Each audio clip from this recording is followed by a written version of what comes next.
वरिष्ठ पुलिस अधीक्षक गोरखपुर के निर्देशन में यातायात पुलिस कर्मियों ने शहर की यातायात व्यवस्था के सुगम संचालन के लिए जागरूकता अभियान चलाया। अभियान के क्रम में बेतियाहाता चौराहे से हनुमान मंदिर बेतियाहाता मार्ग पर अनाधिकृत रूप से खड़े 105 वाहनों के विरुद्ध MV एक्ट के अंतर्गत चालान की कार्यवाही की गई तथा यातायात नियमों का उल्लंघन करने वाले 547 वाहनों का चालान विभिन्न धाराओं में किया गया। 47,500 जुर्माना वसूल कर राजकीय कोष में जमा कराया गया। सड़कों पर लगे ठेले खोमचे वालों को हटाया गया। वाहन चलाते समय 3 सवारी न बैठाने, बिना नंबर प्लेट लगी वाहन न चलाने, वाहन को ओवर स्पीड से न चलाने के लिए आम नागरिकों से अपील की गई। बहुजन समाज पार्टी के पूर्व विधायक प्रत्याशी दारा सिंह निषाद ने गोरखपुर जर्नलिस्ट प्रेस क्लब में प्रेस वार्ता के दौरान सपा के सुल्तानपुर से सांसद रामभुआल निषाद से अपनी जान का खतरा बताया। बसपा नेता ने कहा कि वर्ष 2004 में हमें अगवा कर मारा पीटा गया और मेरे भाई को जान से मारने की नियत से राइफल से गोली मारी गई, जिसमें रामभुआल निषाद पर बड़हलगंज थाने में मुकदमा भी दर्ज है। मुकदमे में सुलह समझौता नहीं करने पर जान से मारने की धमकी दी जा रही है। उन्होंने जिला प्रशासन से मुकदमे के दौरान सुरक्षा मुहैया कराने की मांग की। 4 में मेरे भाई को गोली मार दिया गया था, मेरा अपहरण कर लिया गया था और वो मुकदमा बड़हलगंज थाने में दर्ज हुआ था 307। वो आज न्यायालय में चल रहा है। न्यायालय में चलते हुए 20 साल हो गए, अभी न्याय नहीं मिला। आबकारी विभाग गोरखपुर में अधिवक्ता जयप्रकाश त्रिपाठी के साथ 3 अन्य अधिवक्ताओं ने प्रेस कॉन्फ्रेंस कर भ्रष्टाचार का आरोप लगाया है। उनका क्या है आरोप, आइए उनसे ही सुनते हैं। विजय कुमार जायसवाल अधिवक्ता, आप जयप्रकाश त्रिपाठी अधिवक्ता, आप अभिषेक पांडे हैं अधिवक्ता हैं, आप भी हमारे साथी अधिवक्ता हैं। हमारा सीधा का आंसर जो है शिकायत आबकारी विभाग से है। आबकारी विभाग सरकार की नीतियों के विरुद्ध आपराधिक छवि वालों को संरक्षण दे रहा है। उनको क्या आंसर जो है सरकारी शराब की दुकानों का आवंटन कर रहा है और शिकायत करने पर भी उसका संज्ञान नहीं ले रहा है, बल्कि शिकायतकर्ता को ही प्रताड़ित किया जा रहा है, प्रलोभन दिया जा रहा है कि वो अपनी शिकायत वापस ले ले।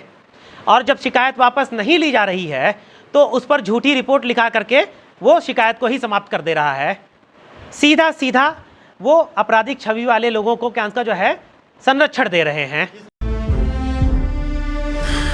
गोरखपुर में काकोरी ट्रेन एक्शन शताब्दी महोत्सव का फीता काटकर महापौर डॉक्टर मंगलेश श्रीवास्तव, नगर आयुक्त गौरव सिंह सोगरवाल ने उद्घाटन किया। महोत्सव के तहत गौरव गाथा, स्वतंत्रता संग्राम, राष्ट्र चिंतन विचार, शहीदों को नमन, पर्यावरण संरक्षण एक जीवन शैली, सांस्कृतिक विरासत एवं गौरवशाली इतिहास, समर्पण एवं राष्ट्र की सेवा इत्यादि विषयों पर काकोरी ट्रेन एक्शन से जुड़े प्रदर्शनी का अवलोकन महापौर डॉक्टर मंगलेश श्रीवास्तव एवं नगर आयुक्त गौरव सिंह सोगरवाल ने किया। सबसे बड़ी बात बहुत शुक्रगुजार हूँ ये जिन्होंने एग्जीबिशन लगाया है कि आज की युवा पीढ़ियों को जो जानकारी नहीं है कि हम लोग को आज़ादी कैसे मिली और किस किस यातनाएं सह के हमारे जो स्वतंत्रता संग्राम सेनानी लोगों ने इतनी यातनाएं सहने के बाद आज जो हम लोग को एक गुलदस्ते की तरह उन्होंने सौंप दिया इस आज़ादी को, उस आज़ादी का महत्व हम युवाओं को और आने वाली पीढ़ी को बताना बहुत जरूरी है। नहीं तो उनको तो मालूम ही नहीं है कि हम लोगों को कैसे मिला है। आज के बच्चों को तो पता ही नहीं है और ये हम लोग की जिम्मेदारी है कि हम लोग आज के आने वाले पीढ़ियों को ये प्रदर्शनी के माध्यम से, कंपटीशन के माध्यम से और किसी तरह से प्रतियोगिता के माध्यम से आप लोग अपने बच्चों को ये बताएं कि हम लोगों को जो है इतनी आज़ादी इतनी आसानी से नहीं मिली है, इसके पीछे इतनी कुर्बानी दी गई है कि जिसे शब्दों में तो बयान नहीं किया जा सकता। नागपंचमी पर गोरखनाथ मंदिर के मेला परिसर में आयोजित होने वाली कुश्ती प्रतियोगिता को गोरक्ष पीठाधीश्वर एवं मुख्यमंत्री योगी आदित्यनाथ की मंशा के अनुरूप प्रदेश स्तरीय कर दिया गया है। कुश्ती संघ की तरफ से प्रदेश स्तरीय सीनियर प्राइज मनी पुरुष कुश्ती प्रतियोगिता में विजेता पहलवानों में लाखों रुपए की पुरस्कार राशि वितरित की जाएगी। प्रतियोगिता में विश्व स्तरीय पहलवानों समेत 300 से अधिक पहलवान प्रतिभाग कर रहे हैं। 2 दिवसीय कुश्ती प्रतियोगिता के फाइनल मुकाबले में उत्साहवर्धन तथा विजेताओं को पुरस्कृत करने के लिए मुख्यमंत्री 9 अगस्त को खुद मौजूद रहेंगे। प्रदेश स्तरीय सीनियर प्राइज मनी पुरुष कुश्ती प्रतियोगिता उत्तर प्रदेश केसरी, उत्तर प्रदेश कुमार व वीर अभिमन्यु 3 वर्गों में हो रही है। इसमें प्रदेश के विभिन्न मंडलों, कुश्ती छात्रावासों, स्पोर्ट्स कॉलेजों समेत गाजियाबाद, नोएडा, बनारस आदि जिलों के पहलवान भाग ले रहे हैं। उत्तर प्रदेश केसरी के विजेता को पुरस्कार के रूप में 1.01 लाख रुपए नगद व गदा तथा उप विजेता को 51,000 रुपए प्राप्त होंगे। उत्तर प्रदेश कुमार वर्ग में विजेता को 51,000 रुपए नगद व गदा व उप विजेता को 25,000 रुपए की पुरस्कार राशि मिलेगी,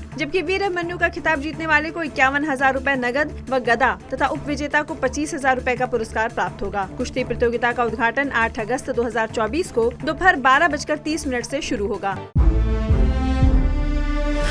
हर घर तिरंगा अभियान को लेकर गुरुवार को क्षेत्रीय कार्यालय पर गोरखपुर जिले के पदाधिकारियों एवं जनप्रतिनिधियों की कार्यशाला आयोजित की गई। कार्यशाला को संबोधित करते हुए क्षेत्रीय अध्यक्ष सहजानंद राय ने कहा कि देश में भारतीय जन संघ से लेकर भारतीय जनता पार्टी ही एकमात्र राजनीतिक संगठन है जो राष्ट्रवादी सोच के आधार पर कार्य करती है। इस नाते संगठन के कार्यकर्ता भी राष्ट्र प्रथम का ध्येय लेकर कार्य करते हैं। भाजपा संगठन और कार्यकर्ताओं की राष्ट्रवादी सोच के क्रम में ही देश के प्रधानमंत्री नरेंद्र मोदी ने स्वतंत्रता दिवस के उपलक्ष्य में हर घर में तिरंगा फहराने का संकल्प लिया है। क्षेत्रीय अध्यक्ष ने हर घर तिरंगा अभियान को सफल बनाकर राष्ट्रीय भाव का अलख जगाने का आह्वान किया। अध्यक्षता करते हुए प्रदेश उपाध्यक्ष MLC गोरखपुर के जिला प्रभारी सलिल विश्नोई ने कहा कि भाजपा का हर घर तिरंगा अभियान जन जन को राष्ट्रीय भावनाओं से ओतप्रोत करने वाला कार्यक्रम है। इसके लिए भाजपा कार्यकर्ता घर घर जाएं और स्वतंत्रता दिवस पर तिरंगा फहराने के लिए लोगों को प्रेरित करें। अभियान के संयोजक जिला उपाध्यक्ष शेषमणि त्रिपाठी ने अभियान की रूपरेखा प्रस्तुत की। संचालन जिला मंत्री नरेंद्र सिंह ने किया।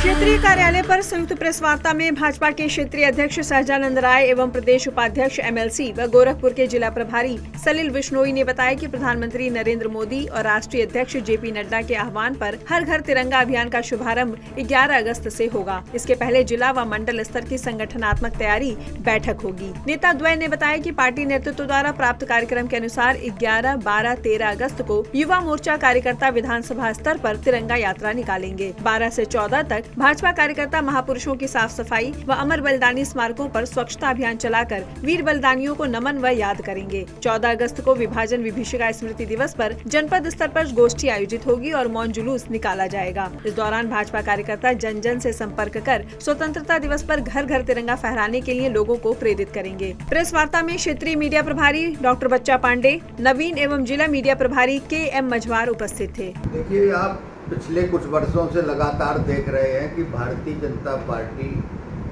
प्रतिवर्ष स्वतंत्रता दिवस के पूर्व इस तरह का एक माहौल और वातावरण जनता के बीच में जाके बनाती है कि हर व्यक्ति अपने राष्ट्रीय ध्वज को अपने घर के ऊपर लगाकर अपने को सम्मानित और गौरवान्वित महसूस करे।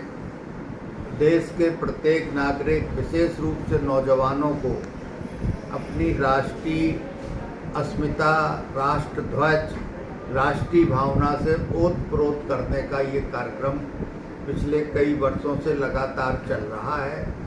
अभी जो हम लोगों की पिछली यशस्वी प्रधानमंत्री मोदी जी की मन की बात का कार्यक्रम हुआ था, उस मन की बात के कार्यक्रम में भी मोदी जी ने इस बात का विशेष उल्लेख के साथ कहा था कि 15 अगस्त का कार्यक्रम नज़दीक आ रहा है और 15 अगस्त के पूर्व हम लोगों का ये प्रयास होना चाहिए कि हम हर घर पर तिरंगा और हर हाथ में तिरंगा देकर देश के नौजवानों को, देश के नागरिकों को एक संदेश देने का काम भारतीय जनता पार्टी के कार्यकर्ता करें।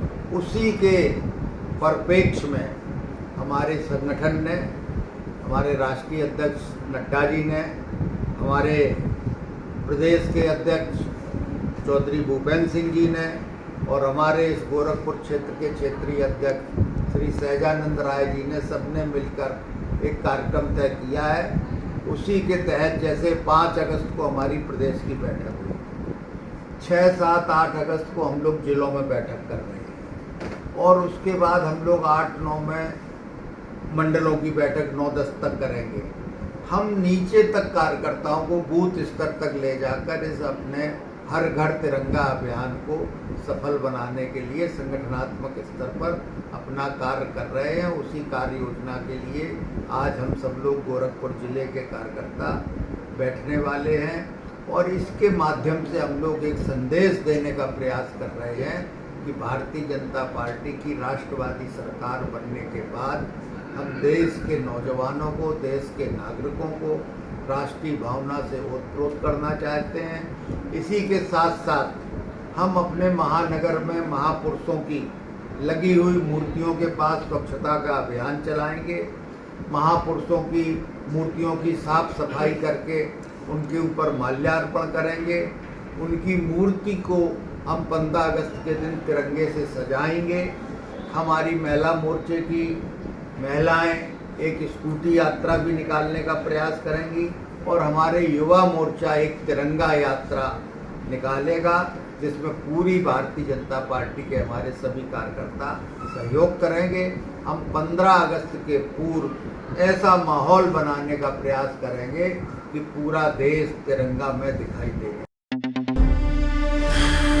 विश्व हिंदू परिषद के गोरक्ष प्रांत के अध्यक्ष श्याम बिहारी अग्रवाल ने प्रेस वार्ता में कहा कि बांग्लादेश हिंसा और अराजकता से ग्रसित है। निर्वाचित प्रधानमंत्री के त्यागपत्र देने और देश छोड़ने के बाद अराजक तत्व हावी हो गए हैं और कानून व्यवस्था सर्वथा निष्प्रभावी हो चुकी है। वहाँ के अतिवादी जिहादी तत्वों ने हिंदू समाज का बड़े पैमाने पर उत्पीड़न शुरू कर दिया है। उन्होंने कहा कि बांग्लादेश में पिछले कई दिनों से हिंदू अल्पसंख्यकों के धार्मिक स्थानों, व्यावसायिक प्रतिष्ठानों और घरों को नुकसान पहुँचाया गया है। पूरे बांग्लादेश में हर जिले में ये विभत्स कुकृत्य होने की सूचना है। कट्टरपंथियों के निशाने से शमशान तक नहीं बचे हैं। मंदिरों को भारी क्षति पहुंचाई गई है। बांग्लादेश में शायद ही कोई जिला बचा हो जो उनकी हिंसा व आतंक का निशाना न बना हो। ऐसे दंगों का ही परिणाम है कि बांग्लादेश में हिंदू विभाजन के समय 32% थे, अब 8% से भी कम बचे हैं। वे भी लगातार जिहादी उत्पीड़न के शिकार हैं। विधि प्रांत मंत्री नागेंद्र सिंह ने कहा कि बांग्लादेश में हिंदुओं के घर, मकान, दुकान, ऑफिस, व्यावसायिक प्रतिष्ठान व महिलाएं, बच्चे व उनकी आस्था व विश्वास के केंद्र मंदिर तक सुरक्षित नहीं है। वहाँ पीड़ित अल्पसंख्यक हिंदुओं की हालत बद से भी बदतर होती जा रही है। ये स्थिति अत्यंत चिंतनीय है। विश्व समुदाय की जिम्मेदारी है कि बांग्लादेश में अल्पसंख्यकों की सुरक्षा व उनके मानवाधिकारों की रक्षा के लिए प्रभावी कार्रवाई करें। दुर्गेश त्रिपाठी ने कहा कि निश्चय ही भारत इस परिस्थिति में आंखें मूंद कर नहीं रह सकता। विश्व हिंदू परिषद ने भारत सरकार से आग्रह किया है कि वह बांग्लादेश में अल्पसंख्यकों की सुरक्षा के लिए हर संभव कदम उठाए। पलट का जो चक्र चला, विदेशी वहाँ के ISI और चीन की योजनाबद्ध परिणाम था, उसके कारण से वहाँ के हिंदुओं को ही हिंदुओं को मारा जा रहा था। हिंदुओं की बहन बेटियों को उनको अपने कब्जे में लिया जा रहा था। हिंदुओं को मार काट करके उनको उल्टा लटका दिया। बड़ी विभत्स स्थिति बांग्लादेश में हुई थी और मंदिरों को लगातार जलाया जा रहा था। तो इसके कारण वहाँ का मानवाधिकार पूरे तरीके से असुरक्षित हो चुका था।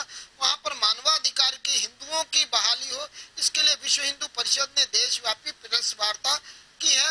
उसके लिए उन्होंने देश को, केंद्र सरकार को उन्होंने सजग करने का कि विशेष रूप से हिंदुओं की वहाँ पर कैसे सुरक्षा की जाए और अपनी जो बांग्लादेश और भारत की सीमाएं हैं उसको कैसे सुरक्षित किया जाए, उस पर अपनी कड़ी दृष्टि, पैनी दृष्टि भारत सरकार की उस पर होनी चाहिए। वरिष्ठ पुलिस अधीक्षक गोरखपुर के निर्देशन में यातायात पुलिस कर्मियों ने शहर की यातायात व्यवस्था के सुगम संचालन के लिए जागरूकता अभियान चलाया। अभियान के क्रम में बेतियाहाता चौराहे से हनुमान मंदिर बेतियाहाता मार्ग पर अनाधिकृत रूप से खड़े 105 वाहनों के विरुद्ध MV एक्ट के अंतर्गत चालान की कार्यवाही की गई तथा यातायात नियमों का उल्लंघन करने वाले 547 वाहनों का चालान विभिन्न धाराओं में किया गया। 47,500 जुर्माना वसूल कर राजकीय कोष में जमा कराया गया। सड़कों पर लगे ठेले, खोमचे वालों को हटाया गया। वाहन चलाते समय 3 सवारी न बैठाने, बिना नंबर प्लेट लगी वाहन न चलाने, वाहन को ओवर स्पीड से न चलाने के लिए आम नागरिकों से अपील की गई। बजाओ जरा झूम के बजाओ, बजाओ बजाओ जरा झूम के बजाओ।